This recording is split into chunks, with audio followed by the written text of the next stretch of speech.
Assalamualaikum warahmatullahi wabarakatuh. Perkenalkan, saya Putu Ayuna Nasusia NIM 41342239. Di sini saya akan menjelaskan materi tentang sains dan teknologi dalam Qur'ani Indikator.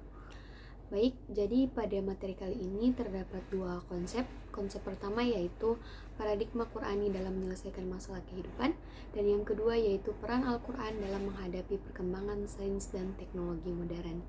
Tanpa berlama-lama lagi, langsung saja kita masuk pada konsep pertama, yaitu paradigma Qur'ani dalam menyelesaikan masalah kehidupan. Nah, teman-teman, secara etimologi, kata paradigma berasal dari bahasa Yunani, yang asal katanya adalah para dan digma, di mana mengandung arti di samping, di sebelah, dan keadaan lingkungan. Sedangkan digma berarti sudut pandang, teladan, dan ideal. Sehingga dapat dikatakan bahwa paradigma itu adalah cara pandang, cara berpikir tentang realitas. Adapun secara terminologis, paradigma adalah cara berpikir berdasarkan pandangan yang menyeluruh dan konseptual terhadap suatu realitas atau suatu permasalahan dengan menggunakan teori-teori ilmiah yang sudah baku, eksperimen, dan metode keilmuan yang bisa dipercaya.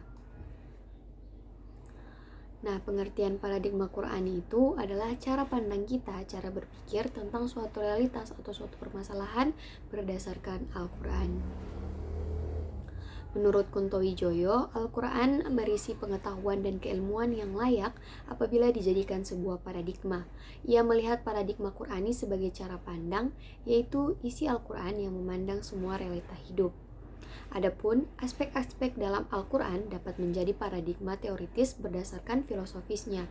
Paradigma Qur'ani menjadi dasar perkembangan ilmu pengetahuan, empiris, dan rasional.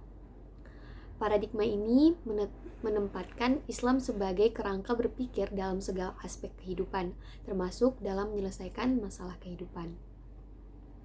Nah, dalam menyelesaikan masalah, paradigma Qur'ani menekankan beberapa prinsip penting, antara lain yang pertama, mengandalkan Allah Subhanahu wa Ta'ala. Yang kedua, menggunakan Al-Quran sebagai pedoman. Yang ketiga, mengembangkan pemikiran kritis dan ilmiah.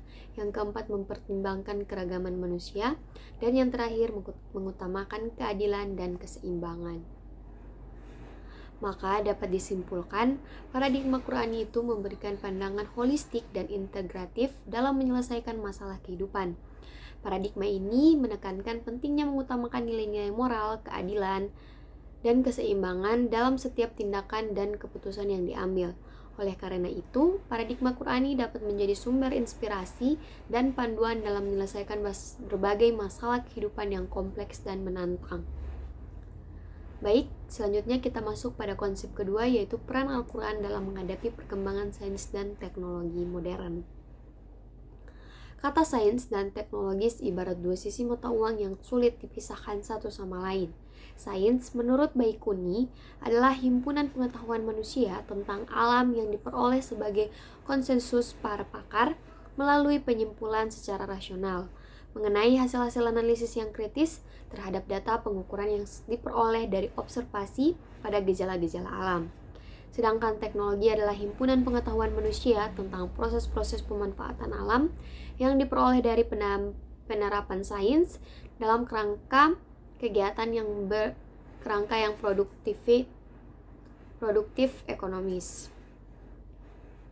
Adapun peran Al-Quran dalam menghadapi perkembangan sains dan teknologi, yang pertama, Al-Quran memiliki peran yang sangat penting dalam menghadapi perkembangan sains dan teknologi modern. Sebagai kitab suci, Al-Quran tidak hanya memberikan pedoman dalam menjalani kehidupan yang baik dan benar, tetapi juga memberikan arahan dan panduan dalam menghadapi perkembangan sains dan teknologi modern. Pandangan Al-Quran tentang sains dan teknologi dapat ditelusuri dari pandang Al-Quran tentang ilmu.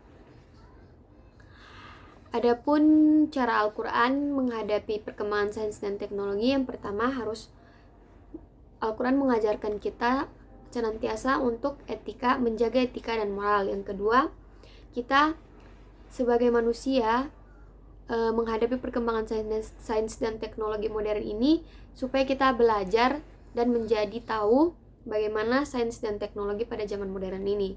Yang ketiga, kita menghargai dan merawat lingkungan walaupun perkembangan sains dan teknologi semakin meningkat. Dan yang terakhir, keterbukaan dan toleransi. Dengan demikian, Al-Quran memiliki peran penting dalam menghadapi perkembangan sains dan teknologi modern karena memberikan panduan dan arahan yang jelas bagi manusia dalam menggunakan sains dan teknologi secara bijak dan bertanggung jawab. Baik, mungkin itu saja yang bisa saya sampaikan. Lebih dan kurangnya saya mohon maaf. Wabillahi taufiq walhidayah. Wassalamualaikum warahmatullahi wabarakatuh.